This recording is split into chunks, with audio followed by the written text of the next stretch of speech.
passei a minha vida acadêmica inteira estudando a história da música popular brasileira. Eu fiz uma graduação e um TCC sobre o Caetano Veloso, estudei o Geraldo André, estudei o Chico Buarque, estudei o Paulinho da Viola, estudei o Cartola, né? E quando já estava já muito mais ligado ao movimento, depois desse seminário aqui de arte e cultura na formação de quadros, eu passei a estudar os compositores que trabalhavam com o Brecht, então Kurt Weill e Hans Eisler principalmente, então os caras que faziam música para cinema e teatro, né? Foi de onde vem a história de conhecer o Willy Correia de Oliveira, né? O compositor do hino do MST, que era uma coisa que ele ficava assim, a gente toca o hino em vários momentos, etc., na mística, e aí a gente ouvia aquela outra coisa que está no CD, tem um coral e tal, e achava completamente diferente, cantava, o que acha isso? E essas coisas foram se fechando, a gente foi encontrando muitos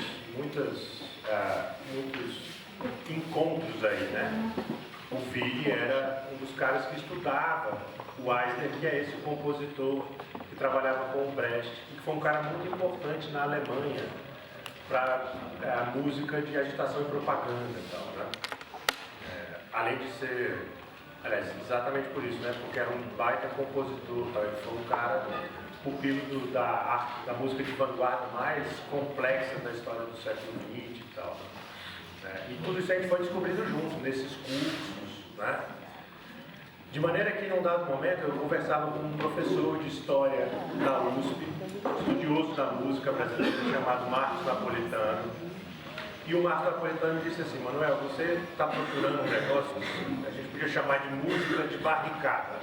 E ele disse assim: esta música de barricada no Brasil não existe. Então ele disse assim: isso existe na história da França, depois da Revolução Francesa, então a música revolucionária, republicana, a gente tem a música antifascista da Itália.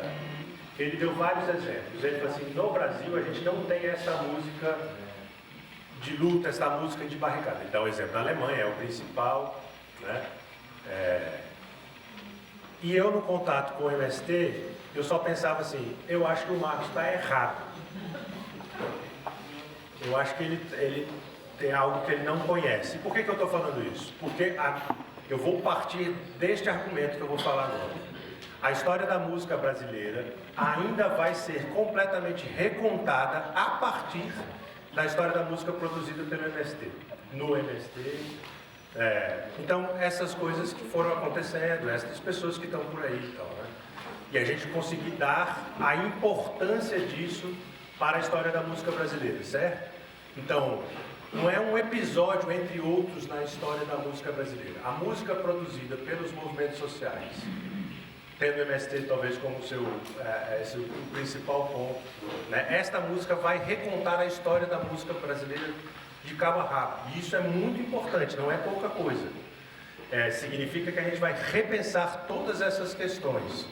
Para dar um exemplo entre outros, o Raul acabou de falar da música do Vandré, né? Que é possivelmente a música que se entende assim: esta é a música política mais importante, né? Feita no Brasil, pelo pensamento como o Marcos Napolitano, por exemplo, estava repetindo, né? Se você olha pela música, a partir da música produzida no MST, sem tirar a importância da música do Vandré, ela perde um pouco da sua potência política. A gente começa a conseguir fazer a crítica adequada de quais são os limites do que estava ali naquele momento, né? Então, o Raul tocou aqui, eu já falei isso já polemicamente algumas vezes, tal, né? Isso é uma música de enterro, né? É um requiem, é uma música de velório, tal, assim.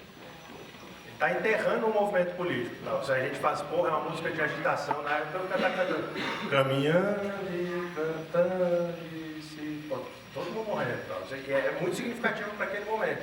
Mas era isso, aquilo era o máximo de política que a gente conseguia fazer. Pega, cadê? Seguindo a canção, o nosso glorioso lá, caderninho e as coisas que a gente produziu no movimento, você vai ver os CDs, né? Tem coisa com muito mais qualidade e poder político feito ali. Então eu queria partir daí, tá? Eu não vou falar sobre a música produzida no movimento, não é esse o meu tema, mas o ponto de partida é esse. A história da música produzida no Brasil precisa ser recontada a partir da música produzida no MST. E quando a gente tomar para si essa frase que parece pretensiosa, a gente vai reconhecer a grandeza, por exemplo, de um encontro como esse, né? Nem sempre a ficha cai imediatamente. Então eu estava lembrando desse evento em 2005, na hora que a gente estava aqui a gente só achou legal, arte e cultura, tinha 100 pessoas aqui, era divertido. Depois quando você lembra assim, tudo que aquilo teve de implicação, aí você começa a entender o tanto que aquilo foi importante. Para Patativa da Saré, na nossa brigada de teatro, para Cândido Portinari, para as discussões da música, né? Então a gente... acho que tem que partir deste pressuposto para já começar a dimensionar e ter mais consciência do que está acontecendo agora. Não é pouca coisa, né? É bastante coisa. Bom, depois que eu virei professor universitário, eu larguei de estudar música como a atividade que eu fazia regularmente. Eu fazia isso dentro do movimento, era a minha atividade. Hoje eu estudo um negócio com um nome mais grotesco e pomposo, chama-se Economia Política da Comunicação. Não tem nada a ver, né? É outra coisa. Então, vir aqui para falar hoje me possibilitou retomar algumas questões que eu estava amadurecendo e elas estavam guardadas. Então é um teste. Como a gente faz em música mesmo. Vamos ensaiar um negócio. Eu vou ensaiar umas ideias hoje. Então, valendo, né? Ao vivo, se der errado. Não, mas tem ensaio que é melhor que a apresentação. Obrigado. Se der errado, beleza. Mas é isso, tá? Qual é a ideia? Tá? É o seguinte. Por conta dessa história da economia política da comunicação, eu venho fazendo regularmente aquilo que fazemos quando estudamos economia política e temos o coração do lado certo, do lado esquerdo, etc. Então, a gente vai ler o Marx, né? Então, ficar lá lendo Marx, etc. Então, faz essa coisa regularmente, essa leitura. E eu tinha uma curiosidade que nunca tinha sistematizado. Agora eu vou fazer essa sistematização. Que é o seguinte, vocês sabem, o Marx era um cara super erudito. Ele entendia de um bocado de coisa, literatura, o cara estudava os livros de química, física, sabia falar sobre o desenvolvimento do uso do ácido sulfúrico na produção de tecido. Os negócios, enfim, o que caia na mão dele ele estudava, né? Ficava doente de estudar. Isto é uma coisa absolutamente estranha, mas é isso, ele ficava ali, não sei quantas horas, lendo, ficava doente. Fala muito de arte, principalmente de literatura. Nós temos o livro organizado ali, publicado pela Expressão Popular, tal, né? Compilado de trechos de Marx e Engels sobre arte e cultura. Tem lá um bocado de coisa, principalmente literatura. Era o principal aspecto que ele trabalhava quando falava de arte. Quase nunca falou de música, mas falou algumas vezes, pontualmente, muito assim, umas frases no meio de umas discussões, e eu ficava intrigado, por que Cargas d'Água? Nesta hora ele resolveu falar sobre música, né? Era muito erudito, mas aí diga-se isso, música talvez fosse um lance que o Marx não dominasse bastante. Então a pergunta era essa, por que diabos aqui tem certos momentos que ele resolve falar sobre música?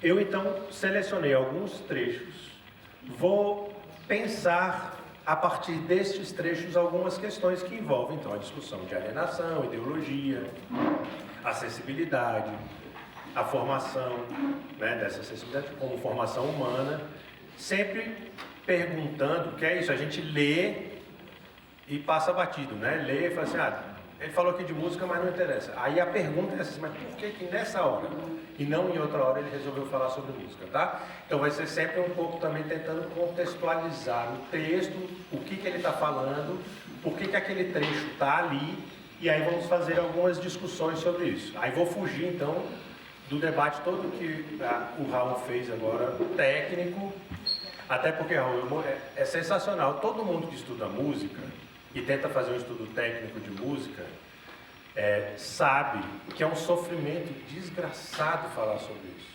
As pessoas estão ouvindo e elas ficam assim. Metade, com o perdão da palavra, tá entendendo porra nenhuma. Tá falando lá, da altura, o timbre, a pessoa tá só assim. O que esse cara tá falando? Vejam, isso é muito importante. O Raul tem razão, é muito importante a gente estudar esse negócio, né? Normalmente a gente faz o contrário. Não, esse negócio é técnica, é coisa de burguês, etc e tal, não interessa, então deixa isso pra lá. A gente toca na marra mesmo e é nóis. Eu acho importante estudar, né? E tem a ver com o que a gente vai discutir aqui dos aspectos do que o Marx estudou. Mas isso é importante em que sentido? Esse compositor que eu falei alemão, o Hans Eisler, uma das frases que eu acho muito emblemáticas dele é a seguinte, essa é importante, ele diz assim, se a gente deixar a música com quem entende de música, nós estamos fritos. Essa é a frase. Eu ia falar fudido, mas eu me contive, né? Nós estamos fritos. Do ponto de vista da luta de classes, se a música fica em poder de quem entende de música, nós estamos fritos. Aí ele diz isso. Porque esta ideia de que eu não entendo de música é falsa. Mas normalmente é assim, né? As pessoas dizem assim, não, eu não entendo muito de música. Mas aí fala lá um negócio, então entende, eu não entendo muito de música. E sai cantando. Eu não entendo muito de música, né? E aí sai dançando. Então entende, né? Talvez a gente não entenda desse emaranhado histórico que foi montado e que a gente convencionou chamar de música, no sentido histórico muito preciso, né? Para dar um exemplo da época do curso de Arte da Terra, numa das aulas que a gente foi fazer lá era isso, oficina, divide os NBs, vamos produzir uma música? Bora! Aí, pessoal, tá bonito aqui, porque tem todo mundo trouxe seu instrumento, etc, né? Lá no curso tinha um violão. Aí eu falei, gente, vai lá produzir a música, etc, depois volta. Aí passou, sei lá, meia hora eu ia no NB, o pessoal estava sentado, parado assim. Eu falei, por que vocês não estão fazendo? Porque o violão está com outro grupo. Aí eu falei, mas quem disse que eu falei que era para fazer música com violão? A gente falou, vamos fazer uma música. E aí a gente começou a viajar, pega as folhas que estão aqui caídas debaixo dessa árvore, a gente estava tomando um suco de cajá maravilhoso, pega essas folhas aqui, faz assim, não é um som? Tudo aquilo aqui que o Raul falou, não tem? Tá, aqueles 4 elementos, etc. Tem. Bom, então a gente pode fazer música com folha, precisa ser com violão? A gente pode fazer música, a gente faz, né? A história da música brasileira é recheada desses exemplos. Não tem instrumento, toca com garfo e faca. Não tem instrumento, toca com caixa de fósforo. Toca com balde. Fulano é um especialista em tocar balde, né? E assim vai, né? Ou canta. Canta aí, se não tem nada, né? Então, quer dizer, a gente tem convenções históricas do que se tornou a música, elas normalmente impedem a gente de entender uma série de outras coisas, né? Isso vai aparecer, pessoal, nos vários momentos que eu vou mostrar para vocês no Marx. Depois do café, né? Então a gente vai com café, etc e tal, mas é dos momentos que eu trouxe do Marx aqui. Eu vou começar com e aí já estamos chegando no final dessa primeira etapa, Mas para mostrar aqui um lance com uma curiosidade, porque o título que eu dou dessa apresentação chama-se O Músico do Futuro. E o Raul falou que me viu ali de longe, falou que eu estou ficando velho. Aí, Raul. Velho. Eu não consigo ler sem o óculos.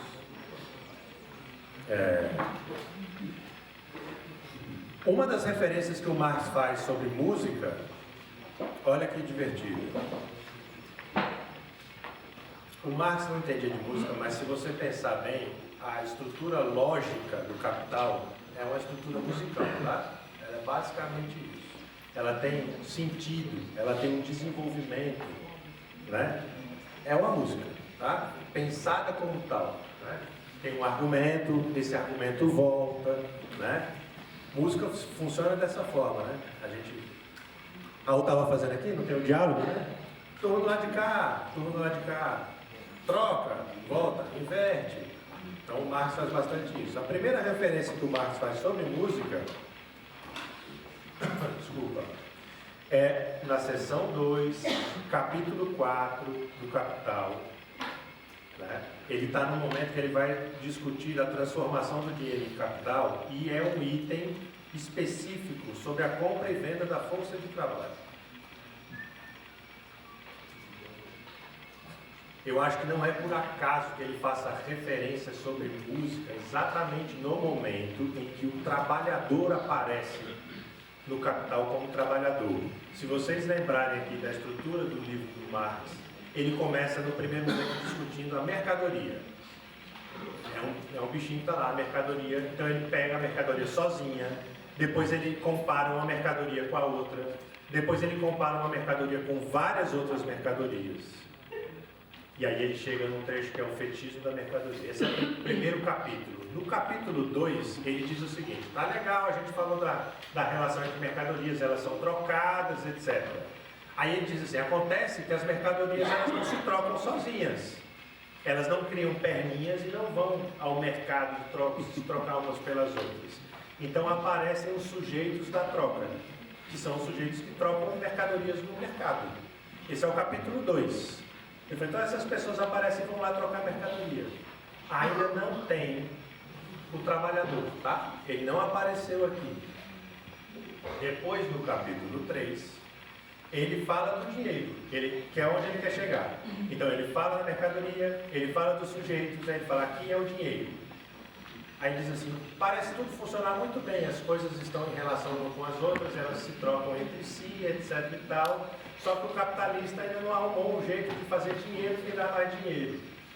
E aí vai aparecer um processo que ele encontra uma mercadoria muito específica, que é uma mercadoria que produz valor, que é a força de trabalho. E é nesta hora, exatamente nesta hora, onde aparece o trabalhador e aparece a força de trabalho, que ele vai falar sobre música. E o trecho é o seguinte: ele está discutindo por que o capitalista se torna capitalista e o trabalhador se torna trabalhador, porque o trabalhador ele só tem a sua própria força de trabalho para vender e o capitalista detém os meios de produção. Bom, todo mundo está careca de saber disso, né? Aí ele faz a seguinte referência, gente, eu vou ler, tá? Olha lá, ó. A segunda condição essencial para que o possuidor de dinheiro encontre no mercado a força de trabalho como mercadoria é que o possuidor da força de trabalho, em vez de poder vender mercadorias em que seu trabalho se objetivou, tenha, antes de oferecer como mercadoria à venda, sua própria força de trabalho, que existe apenas em sua corporidade viva. Explicando. O que o Marx está dizendo é que o trabalhador ele só tem a sua força de trabalho para vender. Ele não vende para o capitalista o resultado do seu trabalho. Ele vende a sua força de trabalho, certo? É isso.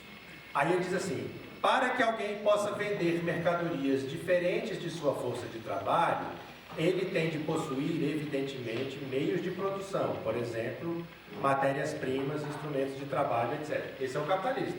O capitalista para vender outra coisa que não a força de trabalho, ele detém o meio de produção. O trabalhador só tem a força de trabalho, vende sua força de trabalho. Aí diz o Marx, ele, o capitalista, não pode fabricar botas, matérias-primas, instrumentos de trabalho, ele não pode fabricar botas sem couro, ou seja, ele não pode fabricar uma bota se ele não tiver o material com o qual ele vai fabricar a bota. Necessita, além disso, de meios de subsistência, ou seja, ele precisa comer, etc. Ele precisa sobreviver, certo?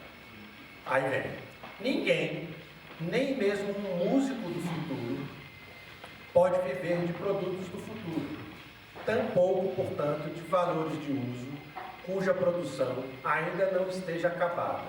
E tal como nos primeiros dias de sua aparição sobre o palco da terra, o homem tem de consumir a cada dia, tanto antes como no decorrer de seu ato de produção. Quem é esse músico do futuro? O que ele está querendo dizer com esta ideia? É isso que eu quero discutir um pouco com vocês, depois que a gente tomar o café.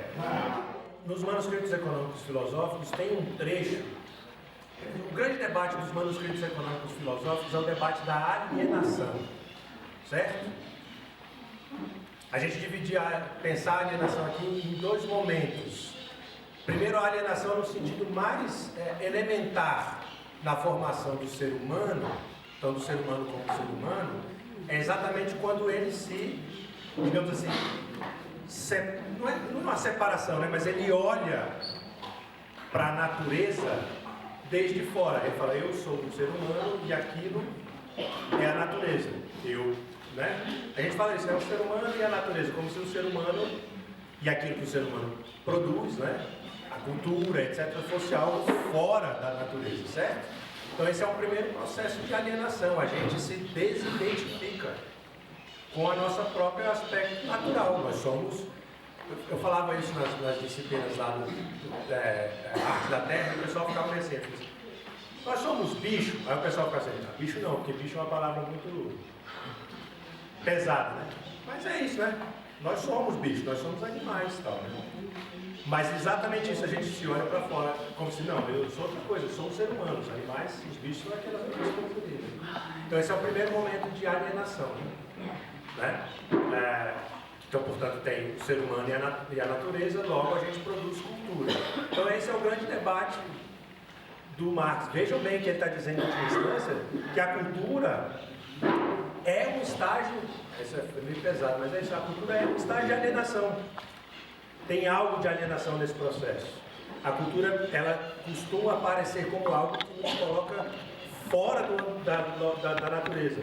E para nós, que somos um movimento social do campo, esse é um tema bastante complexo. Que a gente vai fazer todo o debate, vocês já fizeram isso milhões de vezes. Bom, então, mas a agricultura é o quê? Se não é uma cultura também, e assim sucessivamente, né? Tá certo? Então, o grande debate para o Marx é isso, a alienação, o primeiro momento é esse, e o segundo momento de alienação é a propriedade privada. Então, quando indivíduos se apropriam para si de algo que é produzido socialmente, certo? No terceiro pedaço do Manuscritos Econômicos Filosóficos, ele faz um debate sobre propriedade privada e comunismo, tá? É o chamado aqui,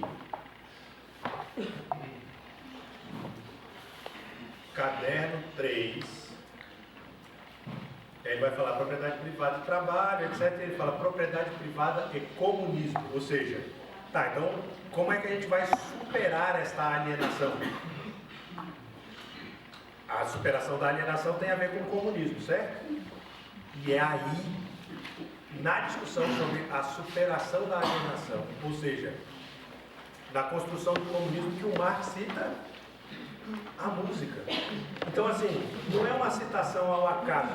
Eu tenho pensado exatamente que essa é uma situação que ele faz referência a isso, não por acaso. Ele podia falar sobre qualquer outro sentido e forma de arte. Ele vai falar sobre a música. Eu vou ler o trecho.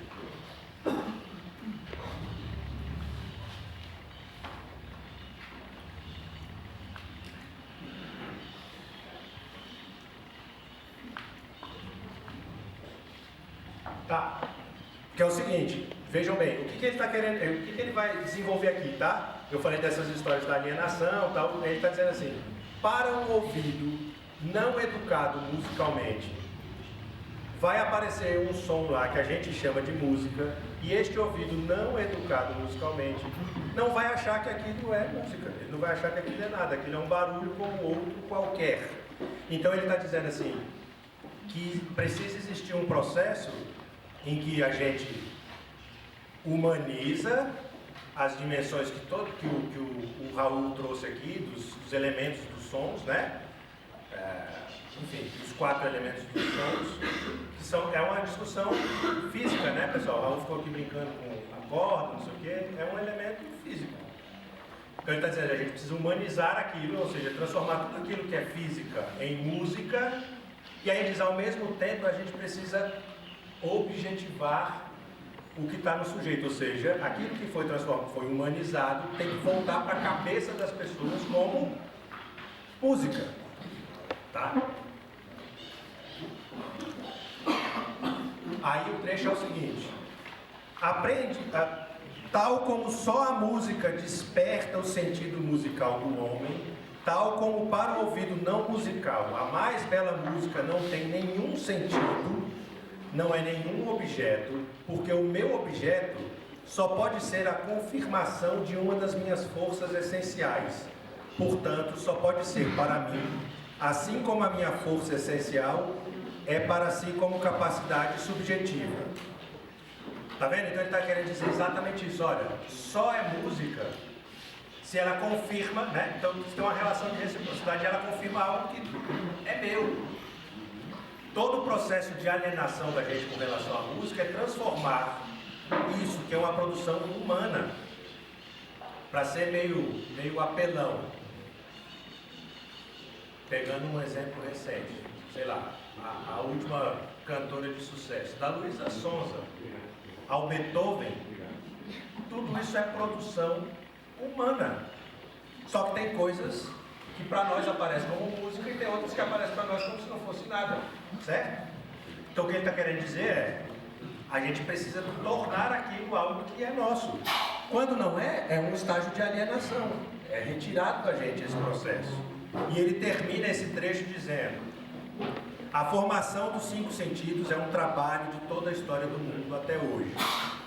Por que o Marx está falando de música no momento que ele está querendo dizer? Porque o que ele está querendo dizer da desalienação é o comunismo, tá certo? Por que ele está falando de música? O Raul fez aqui uma referência rápida sobre isso. Uma coisa é você falar cachorro, ou desenhar um cachorro. Tem um referente imediato ali, daquele desenho, daquela palavra, é um cachorro. Agora, a gente que está aqui falando de música, o que é um dó? Um dó é um dó. Ele não é um cachorro, ele não é uma mesa. Ele só faz sentido em relação com as outras notas musicais, com todo o outro processo que é próprio da música. Um dó não é uma outra coisa fora daquilo lá.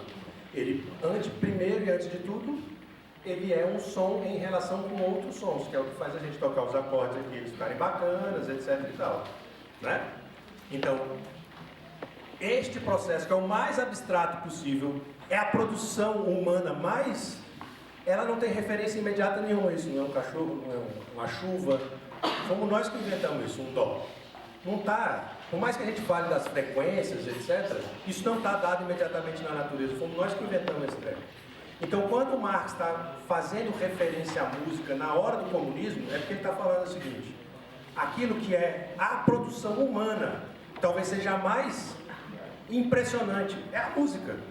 Porque fomos nós que fizemos e ela significa só ela mesma. Para chegarmos numa sociedade comunista, a gente precisa objetivar, é a palavra que ele usa, vamos falar assim, a gente precisa se apropriar daquilo que é nosso, que nós fizemos e foi alienado de nós mesmos, certo? Por que acontece esse processo de alienação? Aí é o outro trecho, rápido porque meu tempo está acabando. Nas teorias da mais-valia. Não vou ler o trecho inteiro não, mas vou fazer as perguntas que o Marx faz. Porque a pergunta para ele, primeiro, é o seguinte. Ele faz algumas referências à música, tá? Ele fala de rabeca, piano e fala de música. Por exemplo, ele fala o seguinte. O cara que toca piano, ele está lá discutindo trabalho produtivo. Aí ele diz assim, o cara que produz o piano é um trabalhador produtivo. O cara que toca o piano é um trabalhador improdutivo. A gente fica agoniadíssimo com isso, porque acha que improdutivo é o fim da picada. Pô, como assim improdutivo e tal? É um trabalho da porra fazer isso aí e tal, não sei o quê. Estuda música, aprende a tocar esse negócio, o cara chama de improdutivo. Gente, o Marx, quando está falando de trabalho produtivo e improdutivo, ele está falando de trabalho produtivo e improdutivo para o capital, né? Então, assim, na cabeça dele, na época dele, o cara que tocava piano era isso, ele era um trabalho improdutivo, era o fulano que ia lá, ele recebia renda. Ele não conheceu rádio, indústria fonográfica, ele não conheceu a indústria cultural, nem tinha isso. Então, isso muda de figura, certo? Esta é uma questão que a gente precisa se perguntar. Será que a gente precisa fazer tanto esse esforço de se compreender como trabalhador produtivo quando estamos falando de música? Porque quando a gente está falando de trabalho produtivo, a gente está falando de trabalho produtivo para o capital. Que produção nós estamos querendo pensar quando nós estamos falando de música? Tem a ver com esse processo da desalienação? Ou tem a ver com o processo do sucesso, da venda de discos? Esse era um elemento que permeava os nossos debates todos sobre música no curso na licenciatura em Educação do Campo, no curso de Artes da Terra. Por quê?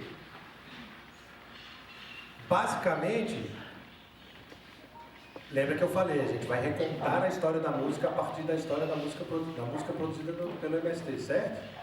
Se a gente pensar nisso com calma, a gente vai ver o tanto que a gente repetiu aquilo que a gente aprendeu ouvindo rádio, ouvindo disco, né? Então, você pegar os primeiros discos de produção do movimento, que são maravilhosos, mas é isso, os nossos arranjos, etc., a gente conta com os artistas de sucesso. Agora tem um debate que a Maria Raimunda adora, que são as paródias, né? É esse debate? Né? Então, a gente tem uma dimensão totalmente dominada pela perspectiva da indústria cultural, que é o trabalhador o músico como trabalhador produtivo. O Marx, no Capital, fala do músico do futuro. Ali, ele fala do músico do futuro como um utopista. É um cara que só fica fazendo música para o futuro. Então, ele está falando como se fosse está viajando. Não está nem aí com o mundo, está produzindo só a música, etc. Esta avaliação parece pejorativa. E ela é. Mas ela só é pejorativa, ela só é ruim se a gente olha para ela do ponto de vista da música da indústria cultural. Nós, na nossa produção de música, que é a mais politizada, foi o que eu contei, da história da música popular brasileira, devemos almejar este músico do futuro, que é esse músico desalienado que o Marx falou aqui. É o músico do comunismo, que ele vai produzir música num dado momento que não é mais para disputar a política, mas porque aquilo é uma atividade dos seres humanos. Aquilo a gente fez aqui agora, que é divertido. Essas horas aqui são sensacionais. A gente fica falando esse bocado de coisa, mas a expressão emblemática do que tudo estava querendo dizer é isso. Para tudo, vamos tocar. A gente, se pudesse, se o Mineirinho não atrapalhar, a gente ficava aqui o resto do encontro só tocando. Porque é divertido. Profissão ingrata essa minha, mas... Logo você, né, Mineirinho? Porque é divertido. Porque é lúdico. Porque é humano. Então, assim, porque é a nossa capacidade mais incrível que a gente alcançou, né? Que parece não ter utilidade para o capital. Nessa hora isso ficou uma recepção. Depois, esses caras estão rindo do quê? Estão dançando por quê? São os músicos do futuro. Nós temos que almejar, portanto, essa música do futuro, não no sentido pejorativo, certo? Mas no sentido dos seres humanos, na música, encontrarem o seu estágio mais alto de desalienação. E eu tenho certeza que só essas demonstrações, o que a gente vai fazer daqui para frente, nos próximos dias do encontro, são, no Brasil, o estágio mais avançado que a gente conseguiu chegar nesse processo de músicos do futuro, que somos todos nós e vocês que vão construir isso a partir dessas etapas aqui. Era isso. Vocês viram que o negócio aqui é apressado, né, gente? Eu tô falando, enquanto ouvia o Manuel, eu digo, gente, o tempo tá correndo e eu ia pensando outras coisas. E ele ainda fica indicando comigo, querendo que eu entre ainda na briga das paródias. Mas se der, eu quero mesmo fazer essa briga aqui. Porque eu gosto de fazer no coletivo aquilo que eu falo nos corredores. Eu sempre gosto de falar coletivamente. E pensei como começar. E eu quero começar com uma ideia que a gente escuta muito e que diz o seguinte: pensem comigo, todo artista é livre. Todo artista é livre. E vou me arriscar a desafinar. Se o que nos consome fosse apenas fome, cantaria o pão. Como quem sugere a fome para quem come. Como quem sugere a fala para quem cala. Como que sugere a tinta para quem pinta. Como que sugere a cama para quem ama. Se o que nos consome fosse apenas fome, cantaria o pão. Como que sugere a fome para quem come. Como que sugere a fala para quem cala. Como que sugere a tinta para quem pinta. Como que sugere a cama para quem ama. Palavra quando acesa não queima em vão. Deixa a beleza posta em seu carvão. E se não lhe atinge como uma espada, pois as palavras foram pra ti amada,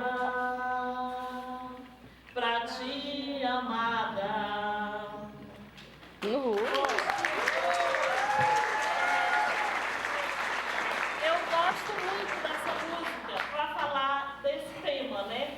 O Manuel, falei, Manuel fala mais de música que eu não entendo nada, viu? Tu vai falando aí da música. E eu posso entrar um pouco nessa formação humana, né? No trabalho de formação humana, por isso que eu fiz essa pergunta, se todo artista é livre. E quando nós do movimento temos uma construção que é consenso, né? E de que todo ser humano ele tem que ter uma formação integral e pensar o mundo e pensar as coisas a partir dessa formação. Como eu sei que Deja e Mineirinho, sem querer, vão dizer acabou teu tempo, eu vou agora, e o Manuel tem o Marx, muita coisa ele disse, outras coisas ele deixou de dizer e outras coisas ele insinuou. Mas no conjunto, né, da obra de Marx e da sua atuação, ele diz para nós que ele desejava um mundo onde todos os trabalhadores se unissem, né? Então isso é claro, fica muito claro na atuação de Marx, né, e de todo o seu trabalho. E ele diz, né, que ele desejava um mundo onde a gente fosse trabalhadores pelas manhãs, poeta às tardes e amante às noites, né? Não necessariamente nessa ordem, porque a gente pode amar, trabalhar e ser poeta. E aqui o poeta foi entendendo que ele tinha que escolher, né, uma linguagem, como a poesia, o Manuel já disse que a literatura tinha mais força em seus escritos, né? Mas penso que aqui é trazer esse conjunto das linguagens artísticas, né, dessa ação humana, da construção do sentimento humano, né? Então vou tentar seguir o roteiro, senão o tempo vai embora, e vou falando aí pelos cotovelos. Termino falando muito pelos cotovelos. Vou tentar me centrar pelo tempo. Mas se a gente pensasse isso, o que Marx sempre pensou e o que nós somos seguidores, né, e construtores de uma nova sociedade, estou começando pelo final, viu, gente? O que a gente deseja e por que a gente luta tanto para ter uma formação humana de pessoas na sua integralidade, onde compreenda esse ser humano na sua relação da construção das suas necessidades, é isso, né? Quando a gente fala que se a gente fosse consumido só pela fome, bastaria um pedaço de pão, né? Mas se bastasse só um pedaço de pão, aí tem a música, são várias músicas que a gente tem da história, que ajuda a gente a passear por esse campo entre o que move o ser humano às suas necessidades, né? E que elas são muito objetivas, mas se a gente corre atrás apenas das nossas necessidades objetivas, a gente vai chegando num processo de alienação ainda maior, né? Então por isso não dá. E quando a música diz assim, comida é o que? Pasto. Quem corre apenas, né, atrás da comida para encher a barriga, trabalha de manhã, de tarde, de noite, manhã, tarde, de noite, trabalhando, sem viver, essa é uma produção de uma sociedade que vai coisificar as pessoas e transformá-las em bicho. Nós somos animais, somos bicho, mas aprofundar a condição de bicho, somente animal. Penso que, e aí o Marx foi dizendo, não dá para ser só comida, não dá para ser só trabalho, né? E a humanidade já caminhava nesse sentido, e nós seguimos aqui. E quando eu pergunto, todo artista é livre?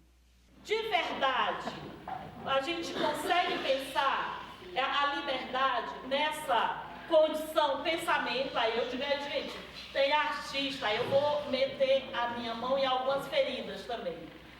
A gente tem artistas maravilhosos, canta, fala, tem uma compreensão do mundo belíssimo, do ponto de vista da construção do pensamento. Mas como nós passamos por um processo amplo também de alienação, de dominação, aí eu pergunto, todo mundo que está nessa sala aqui, quantas vezes já parou, se já parou, para se apreciar na frente do espelho, de frente, de lado e de costas, sem roupa? Quem já fez isso? Eu já.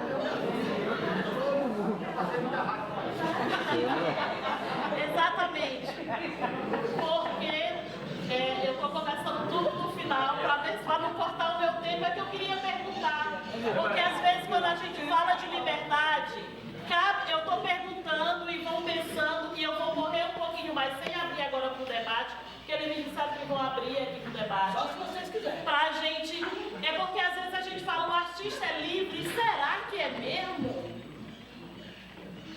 Será que a gente já enfrentou nossos próprios medos, os nossos próprios processos de alienação e de dominação? E também, gente, se a gente afirma que nós somos resultados de uma construção histórica e social, nossa formação é social, é na relação com os outros que a gente se forma. Se a gente vive numa sociedade capitalista, logo, a gente passou por um processo fortíssimo de colonização. Por mais que a gente tenha brigado com as correntes, tem alguma coisa em nós que a gente não quebrou ainda naquele elo. E por isso é preciso a gente pensar, né? E às vezes a gente costuma dizer nesse debate, a gente enxerga muito o outro, os nossos inimigos, os nossos dominadores. E a gente estuda e sabe, mas aqui, quando a gente fala da formação humana, né, e do processo de libertação que ele é amplo, a gente também precisa entender qual foi o elo da alienação, da dominação dessa sociedade colonizada em que nós fizemos parte dela e fazemos parte dela, ainda existe em mim. Se eu me proponho a ser um artista, um militante artista, um artista militante, qual a parte do elo que eu ainda não quebrei? Eu comecei com essa pergunta da roupa na frente, sem roupa, na frente do espelho, porque às vezes a gente tem medo da imagem que nós temos. E aqui eu não estou falando da imagem, essa imagem elaborada e construída, né, nessa ideia de sociedade perfeita do que é belo pelo capitalismo. Eu estou aqui para a gente se olhar. O debate de ontem, né, que a gente teve nas duas mesas, trouxeram isso de outra forma, eu acho, eu pensei, tanto com o Daniel e com o Sérgio, né, para a gente também pensar nós e essa construção de nós. Né, porque assim, a gente já sabe, passamos por um processo de alienação. Cabe a nós dizer se queremos permanecer nele ou não. e tem caminhos para a superação. Bom, estou trazendo isso para fazer confusão mesmo, o debate, né, para esse coletivo de militantes aqui. E vou tentar me centrar, que eu fiz um roteiro exatamente porque eu começo a brincar com as palavras, com as coisas, depois não quero sair dela, né, Edgar? E Edgar vai dizer que, menina, volta pro teu roteiro. Brincadeira. Mas assim, aí o Marx fala, né? Não tem como pensar a superação da sociedade capitalista, o Manuel acabou de dizer, sem a formação dos sentidos. Ou seja, sem o desenvolvimento, sem pensar intencionalmente na formação humana. Pensar nas pessoas e na relação que elas vão constituir com a natureza, né? Com o seu habitat, com a sua produção da existência. E a gente pode chegar na condição, se a gente tivesse um tempinho mais, né? Na condição em que a gente vive hoje, nós podemos dizer, e essa natureza que está aí colocada pelo capital para nós, para a gente se desenvolver e superar muitas condições a partir dela, a gente vai dizer assim, olha, não tem, o capitalismo ele foi caminhando ao ponto de impedir uma relação entre os seres humanos e a natureza. A gente não consegue mais entender. Aquilo que antes minha mãe, minha avó e de todo mundo aqui, mãe e avó, sabia olhar para o céu e dizer que vai chover, ou que essa semana agora não existe mais, tem uma mudança na natureza, de tal forma pela intervenção humana, pela intervenção do capital nessa natureza, que a gente não consegue mais olhar para o céu e dizer se hoje, essa noite de lua, a gente pode se arriscar, né, nas madrugadas. Antes podia, né? Olhar para o terreiro e dizer, ô Petronilha, como teus olhos brilham, né? Hoje a gente não pode mais, né? Para. Então, bom, não vou dizer o resto. Depois nos intervalos, é piada interna. Então, vou tentar aqui. Quando a gente fala a formação humana e dos nossos sentidos, muitas pessoas dizem assim, acontece. Menino joga ele aí no chão, ele vai crescendo e vai acontecendo. Vai aprender a andar, vai aprender a comer e não sei o quê. Mas a gente vive numa sociedade em que o poder da classe dominante nada acontece por acaso. A gente vive numa sociedade que tudo é planejado, né? E não é coisa da nossa cabeça e nem loucura de quem fica procurando bicho, piolho na cabeça de tudo, não. Né? Há um planejamento, porque eles precisam legitimar e consolidar um sistema de sociedade que explora as pessoas.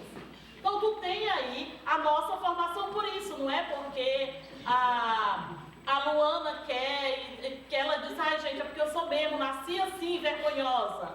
Né? Não é, ela foi preparada para ter vergonha. Quanto mais ela ter vergonha do corpo dela, de si, de ser, de viver, quanto mais amarras ela tiver, mais facilidade a sociedade capitalista ou o poder, a estrutura de poder, tem condições de oprimir a Luana.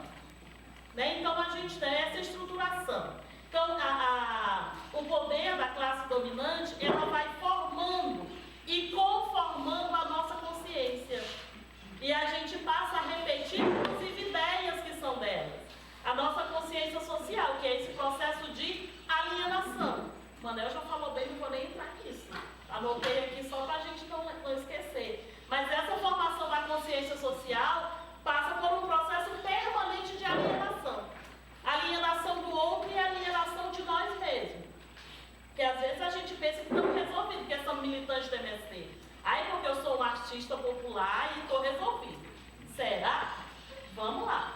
Então a gente vive essa sociedade, aí a gente tem uma conformação. A gente costuma falar, passar rapidamente, porque muita gente, que assim, como é que o Estado, que esse Estado, com todas as suas forças de poder, né, se articulam para fazer isso com a gente. Aí tem aquela estrutura que a gente também conhece. Como é que o Estado domina? O Estado ampliado vai dominando a partir de quê? Primeiro ele tenta construir um consenso. Né? Vamos construir um consenso todo mundo, cooptando, né, o processo de correção, a partir das instituições, família, igreja, aquilo que a gente já conhece. Todo mundo aqui já fez esse curso básico, né? Da família da igreja. Quando não dá jeito, força, porrada na gente. Ou seja, tira esses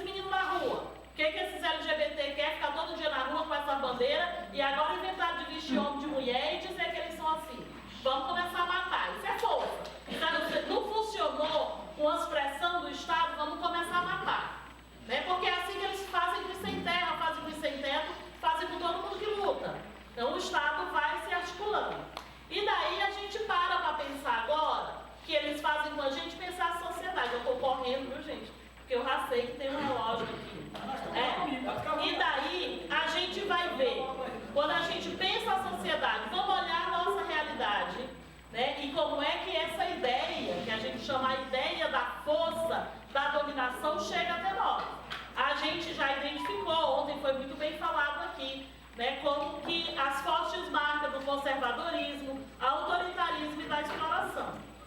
Quando a gente chega, e aí no debate dos grupos, ontem das grandes regiões teve muito debate também de como que esse conservadorismo e o autoritarismo eles estão agora na cultura popular. E entraram, tudo que é tambor, o pessoal dizia lá no grupo ontem. A gente não pode dar uma batida no curimbó para uma roda de curimbó, que é macumba, que é terreiro, e vem a igreja, manda fechar. Os vizinhos, tem praças em Belém do Pará, que no pessoal, na hora que toca o tambor, chama a polícia.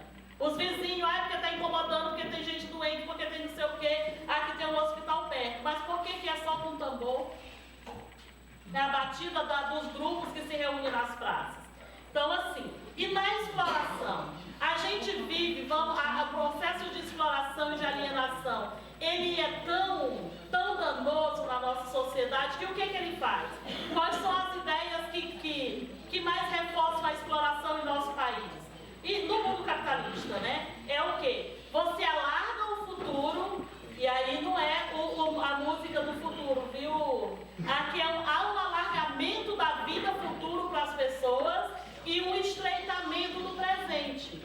Essa é uma ideologia fortíssima que, inclusive, justifica o avanço das igrejas. Porque eles o quê? Prometem vida boa no céu, mas para isso você precisa sofrer na terra, inclusive dar o último centavo do seu salário para a igreja. Porque você tem que sofrer na terra para ter vida boa no céu. Isso é o quê, gente? É um alargamento do futuro, daquilo que ninguém sabe como vai ser. Eu tenho medo, não quero saber agora também não. Né? A gente tem que ir para lá, mas lá larga, tem um paraíso belíssimo. A natureza no paraíso, quando eu vejo aquelas imagens da natureza do paraíso, gente do céu, claro que não me dá vontade de mergulhar naquelas águas, mas ela é muito bonita. E o presente ele vai. Há uma ideologia de dizer que a gente tem que viver bem mal aqui. E por isso a gente tem avanço das igrejas protestantes, pode ser uma das causas, né? Aí a gente viu nos últimos períodos mais forte que nunca, mas não significa que é só de agora. Né? A nossa história conta de como que a igreja e o Estado sempre tiveram essa aliança muito ampla. Né? E nesse processo da aliança entre igreja e Estado, a gente tem o quê? Um amplo processo também de perseguição às linguagens artísticas, a arte e a cultura, a manifestação popular, a cultura popular, ao conhecimento. Então eles começam, aí tem perseguição de tudo quanto é lado. Isso já passou muito tempo no Brasil, existia, e a gente via bem velado, era algo bem escondido. As pessoas tinham até vergonha de dizer. Hoje não se tem mais nem vergonha de dizer, é aberto. As pessoas tomam as ruas para dizer que tem que matar artista, para dizer que não pode rodas de manifestações populares. Né? Então você tem algo mais já declarado e ninguém tem nem vergonha disso. Isso tudo vai caminhando para um ataque do quê? Do que a gente chama de ataque do processo de criação humana.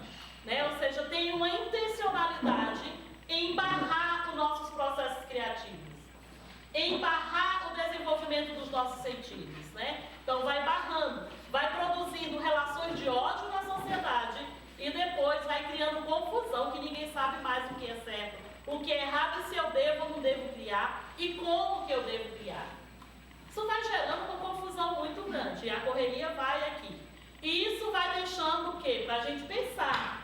Né? Quando a gente pensa ontem lá nos debates no estádio, o povo vai nos nossos acampamentos, não tem mais grupo, ninguém canta mais, não sei o quê. E a gente começa a pegar o chicote e se matar, né? E o sangue descia. Se a gente não olhar direito, parece que o sangue vai descendo, porque parece que a culpa do mundo é nossa. Mas a gente tem que entender que tem uma construção dessa mentalidade e do comportamento que leva as pessoas a aceitar um processo de desumanização. Ao invés de desenvolver sentidos, né, que o Marx falou dos 5 sentidos, que são os que a gente mais conhece. Mas a gente, assim, além da a ciência, né, a neurociência já descobriu aí uma quantidade, eu nem sei mais o número, mas é milhões do nosso corpo, cada nervo, cada articulação, né, cada lugar é diferente. Você colocar a língua no braço, tem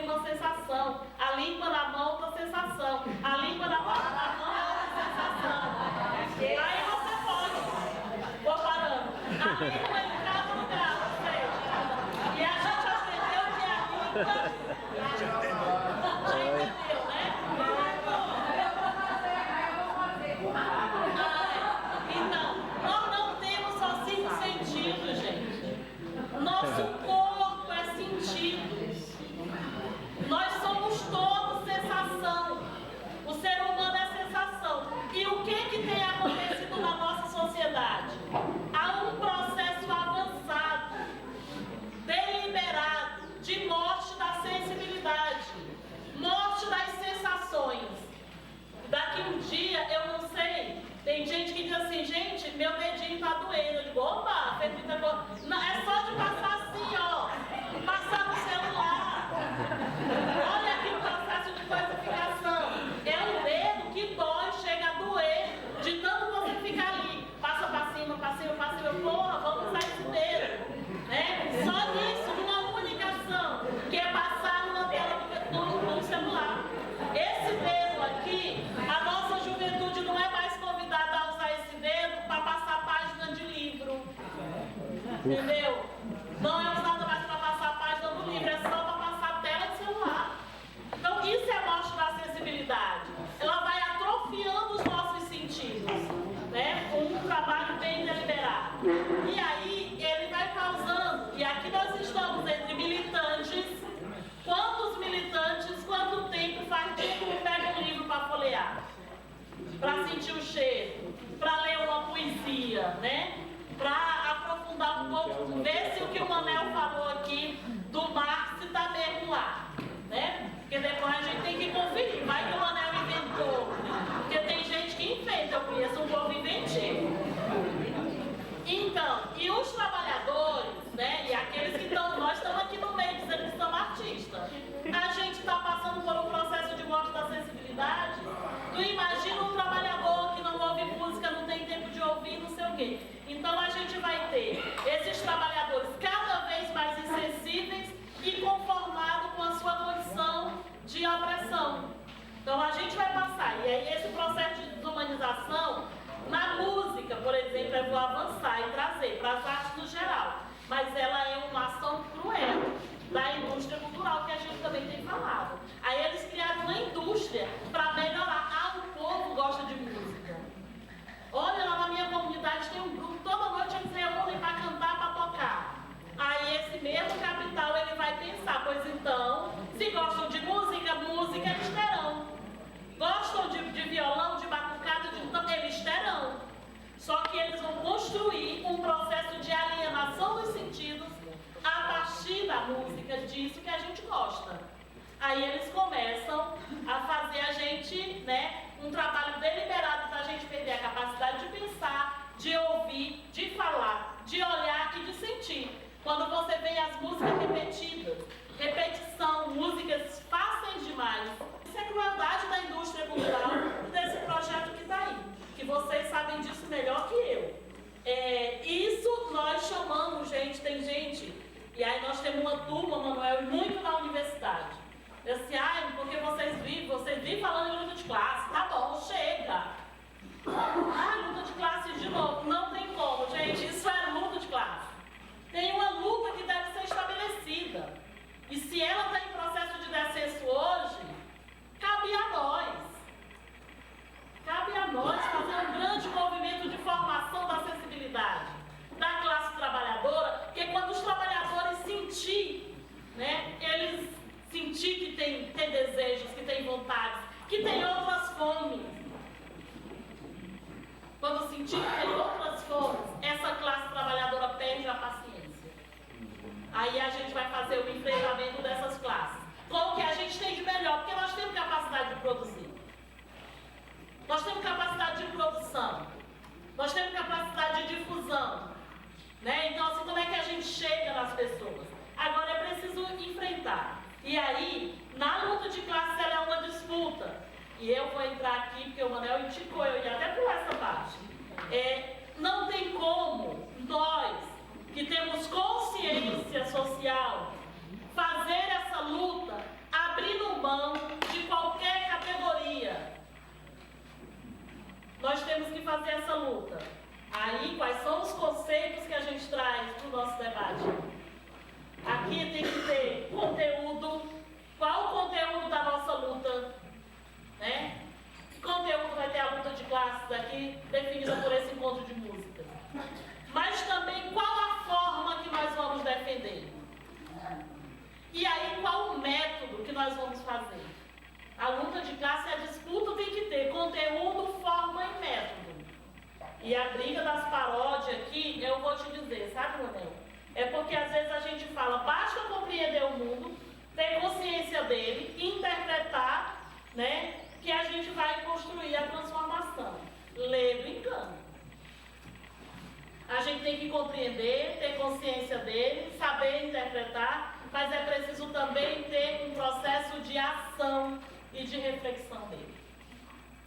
E daí, às vezes, quando ele fala que eu brigo por causa das paródias,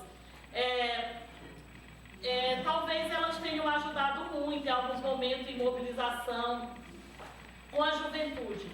Mas penso que a gente não enfrenta, a gente foge do enfrentamento da forma. E eu acho que só mudar a letra não resolve. Porque tem gente que pega a música, só porque eu não sei dançar, senão eu ia dançar pra vocês, aquela. Tá ficando atoladinha. Atoladinha é o quê? Um processo de coisificação da mulher, transformação da mulher em objeto. E pra mim, tu mudar só a música e dizer, tô virando socialista, tô virando... Não muda a condição de coisificação da mulher.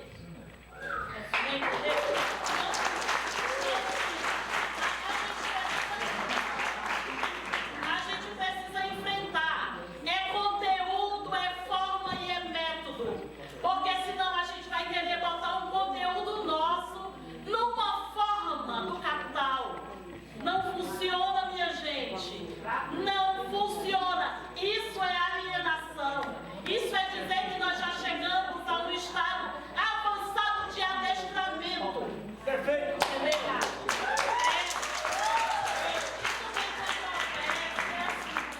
No MST tem controvérsia, entre os artistas tem, mas é que eu acho que não muda, não constrói consciência. E pra mim, eu até falava pros meninos e as meninas do Levante que eu já tive muita briga com eles. Teve um tempo que lá no Pará, ninguém do Levante gostava de mim e eu dizia, não tô nem aí. Tô nem aí, mas eu vou dizer o que penso, porque eu tenho que dizer pra vocês. Porque essa música pode até chegar esse primeiro momento para você chegar no jovem da periferia. Mas ela não vai formar consciência, não. Não vai sair disso. Aí o dia que você deixar de fazer essa paródia, cadê? Estão onde? Fica um pouco, um ou outro, a Beyoncé tá aqui, a gente tem muito do Levante lá no Pará, tem outros não sei o quê, mas a maioria não tá. Não tá. Saíram, foram buscar emprego, e nasceu o prêmio, que vai mesmo, a juventude vai, e depois quando tu vê, a pessoa tá no pior posto de trabalho, de alienação que a gente, entendeu? Não vai dando conta. Estou dizendo que isso é um trabalho fácil também não. Então essa compreensão nossa do mundo, e a nossa luta, ela é grande. Eu acho que abrir mão de uma dessas questões, abrir mão do conteúdo para mim não ajuda. Tem gente assim, olha, vamos falar tudo aqui, mas não vamos falar do MST, não vamos falar de terra, não vamos falar de reforma agrária, não vamos falar, porque hoje tem que ser tudo bonitinho, mas não tem briga com ninguém. Gente, isso não existe. Vai falar de música, se tu não falar de terra, de latifúndio, de agronegócio, de não sei o quê, não existe. É esconder conteúdo que ele está ali, ó. E se ele não for explicitado, você não chega onde você quer chegar. Que é um processo de mudança total das estruturas da sociedade que a gente vive. Bom, então, o que agora chegar? Nós também temos as nossas tarefas, né? Eu estou falando aqui dos outros, temos as nossas tarefas. Então, na luta de classe, tem que ficar claro os nossos interesses. Não podemos só identificar os interesses dos dominantes. Nós temos que ter coragem de deixar claro, nós queremos isso. Às vezes a gente fica tentando se enrolar, enfeitar, não tem. Ou a gente deixa logo claro o que quer, ou a gente não vai conseguir. Porque as pessoas não entenderam completamente o que a gente quer. Quando elas perceberam o que a gente quer, se elas não estiverem totalmente convencidas e formadas, elas vão voltar no meio do caminho. Quem de nós nunca já deu um passo atrás quando está no meio de uma marcha e o pessoal, pois é, agora nós chegamos aqui, nós vamos mesmo entrar bem na fazenda da Caixa Abreu e quebrar as coisas dela todinha. Aí tem uma mulher que dá uns passinhos para trás. Aí eu não sabia que ia ser isso. Se eu soubesse, eu teria feito. Então, é importante dizer. Nós vamos fazer hoje uma luta contra o negócio, papai, PPP. Entrou aqui, não fala para ninguém, pega no telefone. E o que nós vamos fazer é quebrar. E aqui na quebrança, a gente pode matar, a gente pode morrer também. Tu tem que deixar claro. Se a pessoa tem coragem, faz. Se não. Agora, levar as pessoas enganadas também, eu acho que isso não é legal. É fazer o mesmo papel do inimigo. Né? Tu tem que dizer, tem coragem, né? Então, a gente precisa deixar claro o nosso interesse. E os nossos interesses, deixando claro, a gente tem defendido e construído coletivamente que a gente precisa avançar na educação dos sentidos. sentimento, dessa nossa subjetividade, né? E aí, enquanto a gente fala em subjetividade, em sentimentos, as pessoas têm dificuldade de lidar e só querem lidar com o que é bom. Não, se a gente vai trabalhar o sentimento das pessoas, a subjetividade nossa, ela tem momentos de alegria, tem momentos de dor. E é aquilo que o Sérgio falava ontem, o Daniel falava ontem, quando a gente chega na dor. O que o capitalismo faz? Ele usa a dor humana, gente, como ninguém. E olha, vamos ver onde é que vai ser a nossa diferença. A dor humana, a dor, todo mundo sabe, dor já é um negócio que dói de verdade. Aí quando você individualiza a dor, que é o que o capitalismo faz, ele individualiza a dor, aí vem a sofrência. Porque diz, você, seu namorado, arrumou outra, depois você tem que sofrer, tua namorada, você tem que sofrer. Sofre mais um pouquinho e essa dor é tua, tu tem que carregar. Na formação dos sentidos, na perspectiva de uma outra sociedade, a nossa dor, ela tem que ser coletiva. E aí, quando a nossa dor for ser coletiva, inclusive, chifre nem vai ser motivo para a gente chorar. Nem nós vamos ter motivo para chorar com chifre. Gente, mas cá entre nós. Mas cá entre nós. O chifre não, porque cada um bota onde quer. Mas essa dor de estar apaixonado, tem dia que a gente chora de saudade. Não tá mais com a gente vai chorar de saudade. Poxa, vou chorar de saudade. Ela é tão gostosa, mas ela é uma dor compreendida em relações que eu entendo que o outro, que a outra, tem o direito de escolher com quem quer estar. É uma dor diferenciada, porque eu me entendo numa coletividade e vou dizer, Manuel, só pode ficar, tu é tão bom, fica só comigo. Não, Manuel, tu é tão bom que eu aceito a vida tudo de te abraçar. Entendeu? A gente vai compreender que os seres humanos não, já estou internando, que os seres humanos não são propriedade privada também. Porque a gente luta contra a sociedade, a propriedade privada da terra, da casa, do alimento, dos meios de produção, mas na hora que o negócio é do meu, eu quero só o meu. A gente tem uma dificuldade, de entender o que é nosso. E que mesmo amando uma pessoa, e a gente tem debatido muito isso nas novas relações humanas que a gente quer construir na MST, mesmo amando muito uma pessoa, e se eu amo de verdade, eu tenho que deixar ela livre para viver outros amores. Eu não preciso matar esse corpo e essa mente. Isso é uma dor coletiva, que vai deixar de ser dor. E o que vai ser dor depois para nós é a falta de comida, é a falta de terra, é a falta de emprego, é a falta de roupa, é a falta de sapato, é a falta de escola. A dor vai ser coletiva. Eu vou sentir os outros e não aquilo que é meu, que é só meu. Para isso, gente, é preciso vivências.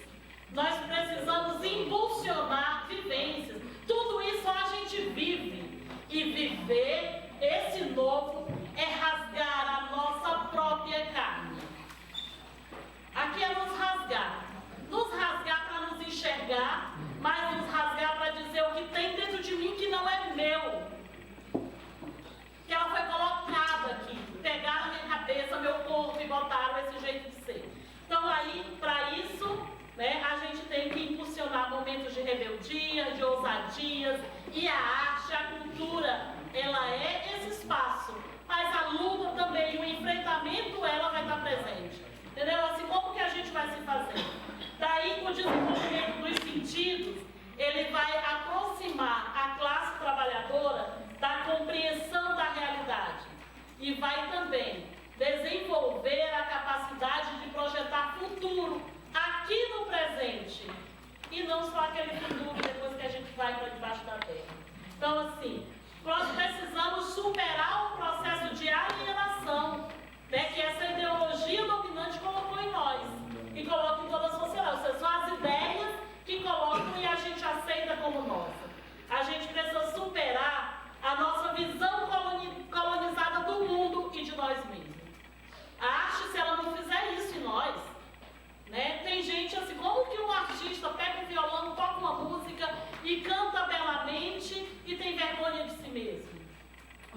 acontece? Eu falo para as pessoas que eu sou muito tímida. Eu sou tímida mesmo, mas eu sou, por isso que eu uso a arte por isso que eu vou pro teatro para me, às vezes, fazer algumas coisas que eu não tenho coragem de fazer com a cara limpa. Estou mentindo, não. Então a gente tem, se para o capital, a opressão é o alimento, e eles usam a opressão para controlar a vida e os nossos sentidos, para formar o gosto na sociedade. E aí o Manuel já trabalhou muito essa coisa do gosto, o ouvido musical, sem música, o ouvido não musical, que o Marx diz, a bela música não tem sentido nenhum. Então, assim, como que a gente vai ouvir música e aprender, ensinar nosso ouvido a ser musical? Então, tem gente que fala assim, escuta, eu ouço, mas não escuto, não entende. Então, assim, é ouvido alienado, e ele foi alienado para isso mesmo, para a gente não compreender. A outra coisa, e para finalizar mesmo, é que o desenvolvimento dos sentidos, ele é um processo de memória coletiva.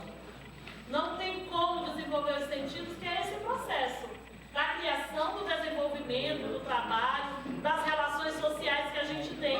Então, é um momento que vai articular a cultura. Então, é na coletividade que a gente desenvolve os sons, os cheiros, os sabores, os saberes, ou seja, os aprendizados da vida. E a gente costuma dizer, a vida é aprendizagem. Aí tem gente que diz assim, a vida é aprendizagem, a gente tem que respeitar os ritmos, os tempos de cada um da pessoa, não sei o quê. Mas se a pessoa tem um ritmo no tempo da colonização, nós vamos ter que respeitar? Não, a gente não vai respeitar, a gente não vai deixar acontecer, a gente vai construir um processo proporcionar outros espaços e outros tempos. Essa é a nossa tarefa, porque não é tarefa de militante sair aceitando tudo. Aí vamos respeitar, Maria Raimundo, respeita o tempo do Manuel, respeita o espaço dele, vamos respeitar. Vamos? E se o dele for da colonização, que é, do machismo e não sei o quê. Então, a gente tem sempre que pensar nessas questões que estão envolvidas na nossa organização, no nosso trabalho, no conjunto das atividades que a gente tem